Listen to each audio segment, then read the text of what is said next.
লঞ্চের মধ্যে আবার কি ঝামেলা, কি রে ভাই বুঝলাম না তো। হ্যালো। হ্যাঁ বলো, শুনতেছি। হ্যালো।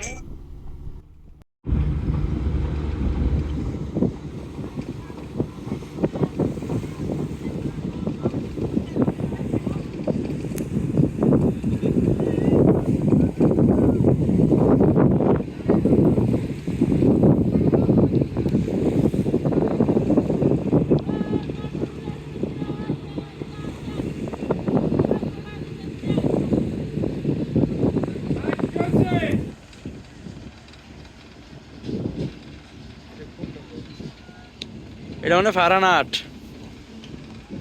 এর কাছে মনে হয় আপডেট টেকনোলজি নেই, এই জন্য বলা যাইতেছে না। ফারানাট এটা আমাদের ঘাটে 2 লাখ টাকা জরিমানা দিয়ে আসছে। কেন? 2 লাখ টাকা জরিমানা